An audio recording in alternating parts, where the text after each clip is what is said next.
so I appreciate you all coming and making an appearance in the sweltering heat of our lovely Junes in Phoenix. Just a reminder, these meetings are recorded, so if you're going to say something you shouldn't be saying, whisper it in someone's ear. Don't say it out loud. I would like to go around the room and introduce ourselves because it has been a while since we've been here. So I'm Maureen George with Mojave County Water Authority. I'm the chair of this group. And Senator Otondo, could you go next?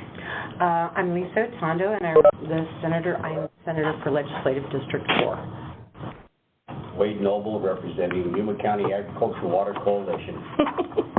Jerry Walker with ADWR.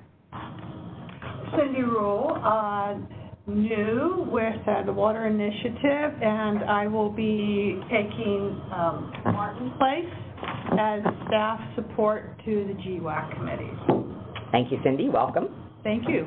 Martin Stiles, ADWR. If anyone has time after the meeting, I'd love to introduce you to Cindy and maybe talk about some of the things that we're working on for the transition into the next phase of the Water Initiative, and we're excited to have Cindy with us. And then I also wanted to introduce another new Water Initiative staff, Vivian. You might have seen Vivian in the hall helping with the sign-in.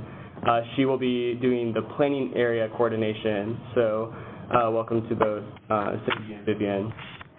Martin, thank you for all your efforts. We really appreciate it. You will really appreciate us after the legislative session. Sorry. I'm Susan Craig. I'm with the Kyle Center for Water Policy as of about a month and a half. Great. Virginia O'Connell, Arizona Water Bank. Bruce Hallen, Salt River Project, Director of Water Supply, and congratulations, Martin. Thank you. Do you look any different after you? Right, the legislative session, right? Sorry, Senator.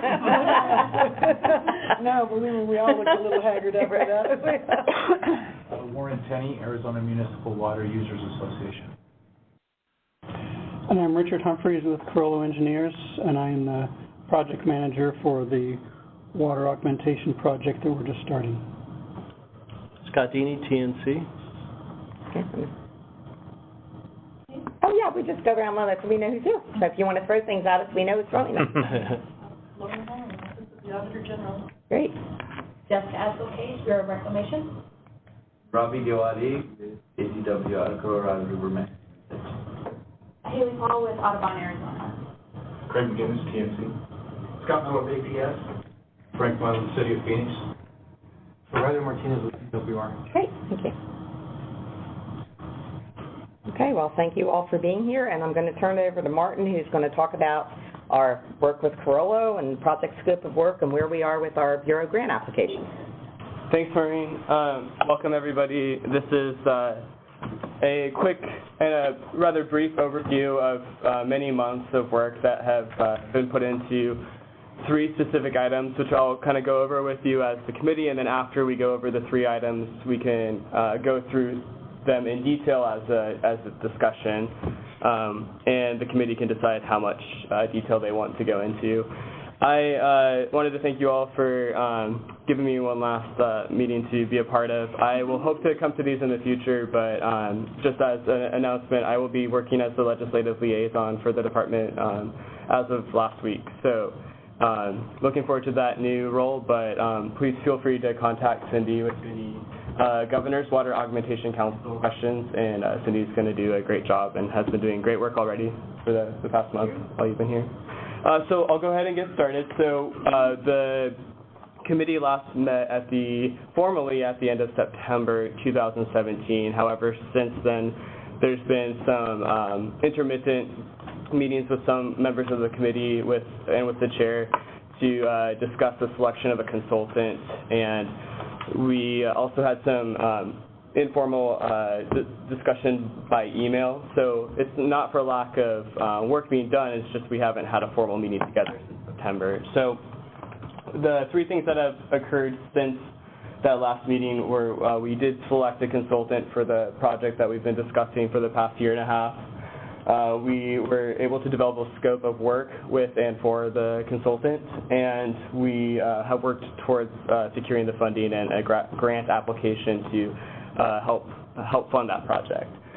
So beginning with item number 1, we went through the state procurement office, and the committee approved 6 consultants to send requests to, and these were 6 consultants that we identified as qualified to work on this type of project. Of those 6, we selected Corollo. This is Corollo Engineering's cover of their response to us. So going through state procurement office, it was supposed to be an easier process because they were on a pre-approved list. I learned that it's very complicated. As did I, yes. Even if they're on a pre-approved list, it's just a complicated process. But we're really happy to have Corollo working on this, and it's been good to move forward with that. So let's move into the second item, which was developing the scope of work. This is a table showing tentative dates or proposed dates for deliverables. This is essentially a summary of the scope of work. If you would like more information about the details of the scope of work, I'd be happy to get that to you after the meeting. We emailed it out to the committee about a month and a half ago in mid-April. So we can discuss these dates in detail because it's possible we could have some changes to these. But I would like to throw out that we would like to schedule meetings with the committee to have a presentation from the consultant to the committee regarding each deliverable as it comes up. So we expect to work with you all to schedule meetings in the future, maybe anywhere from 2 to 6 weeks after the deliverable date, depending on what you would all prefer to do. And then lastly, we went through a grant application process. Thanks to Jessica for being very patient with me as I learned how to write a grant, and Jerry worked a lot on that as well, and Zach too, who couldn't make it today.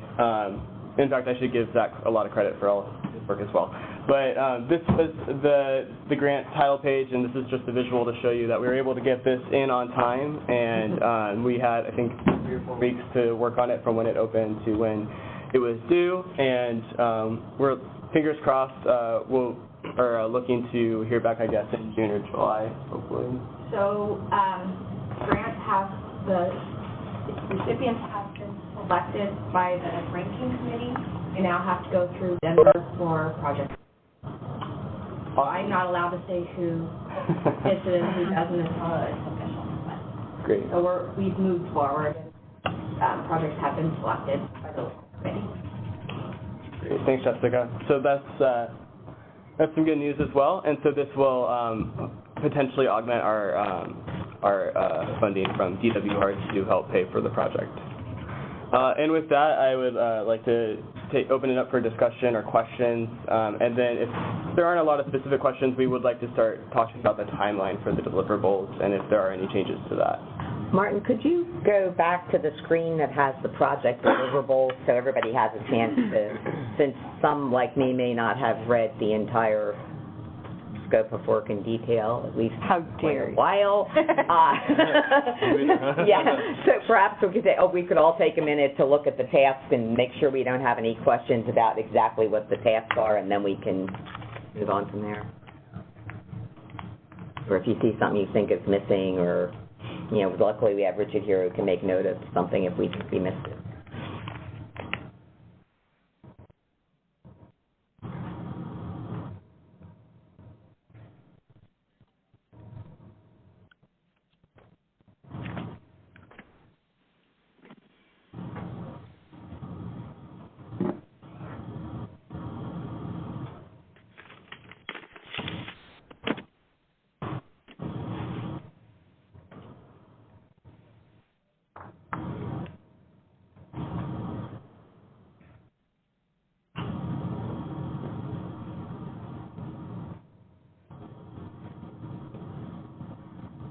Martin, I had one question.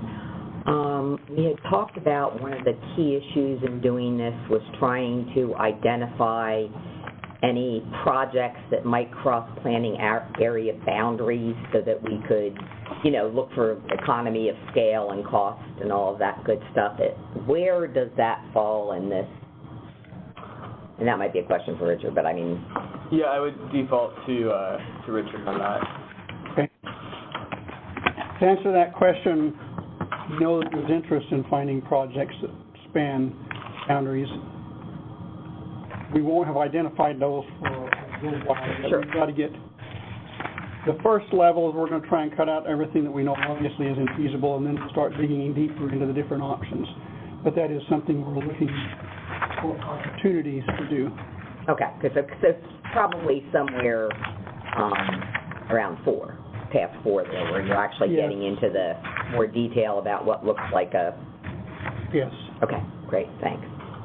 Anyone else have any questions for Richard or Martin? Warren? Yeah, I was, just as a reminder, how much are we asking for from Reclamation, and how much was it that's coming from DWI?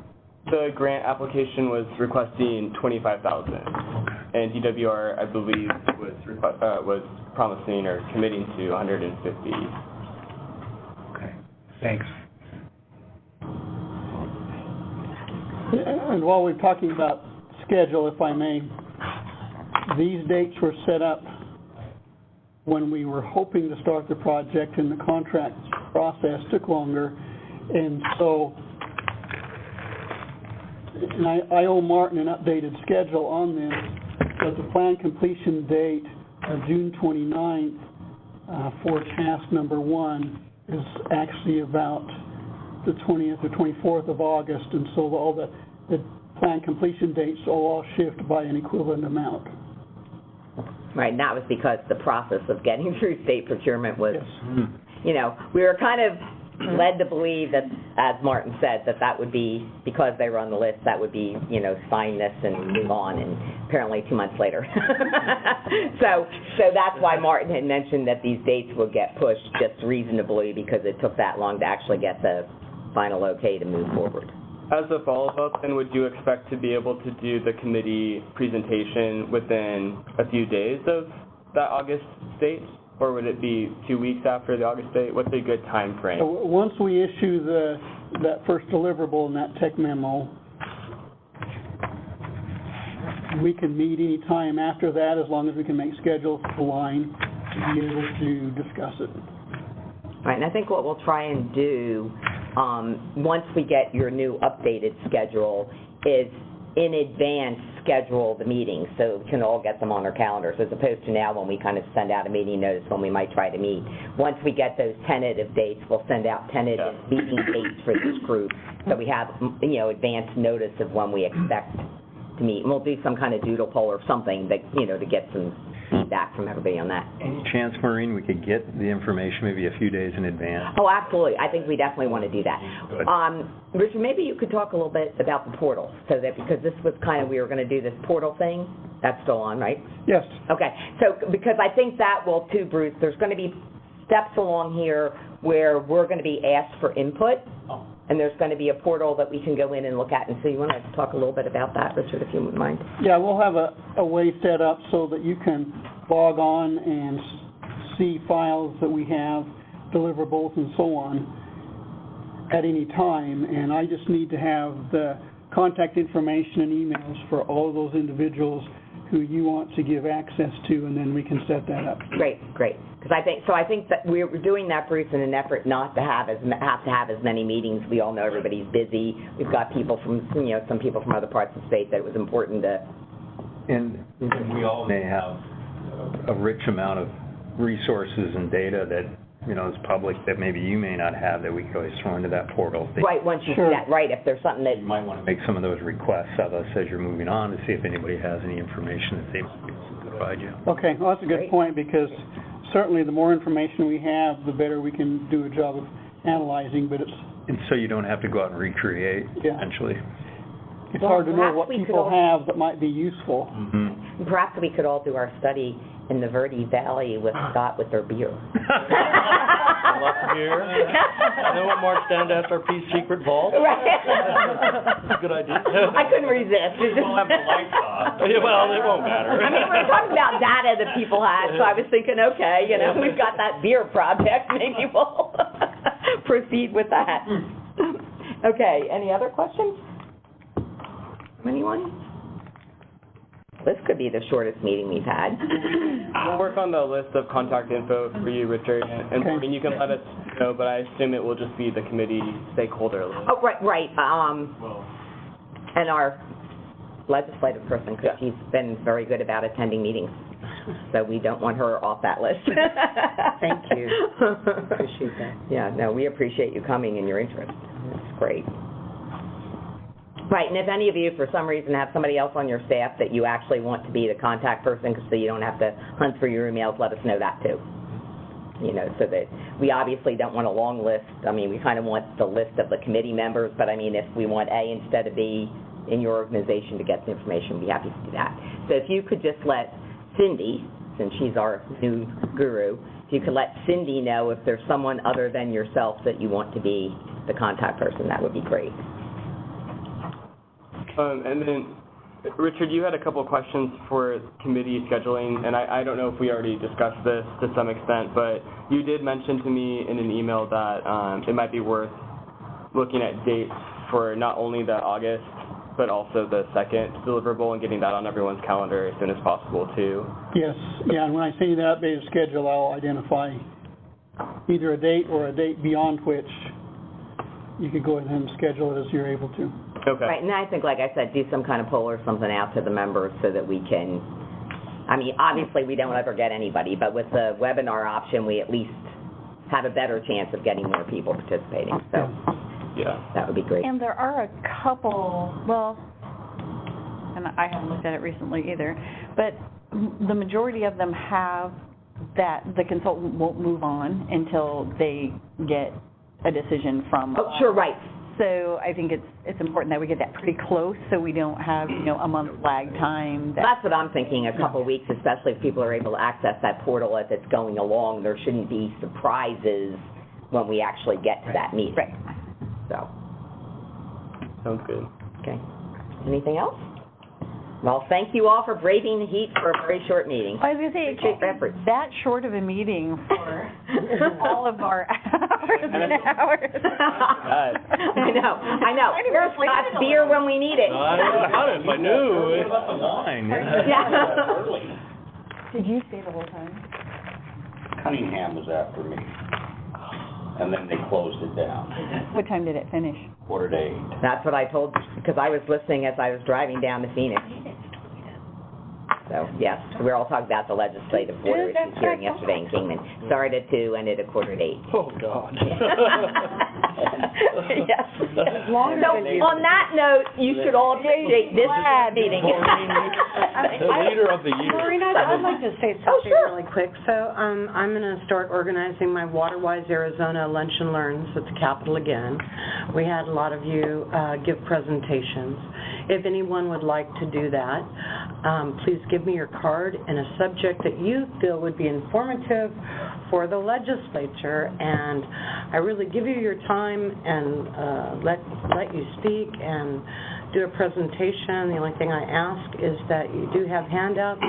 I'll be doing my encyclopedia of acronyms and terms again for the legislators, and we've had a really good turnout. So if anyone would like to do that or you're interested in doing that, please give me your card so we can start scheduling, and I usually the second week after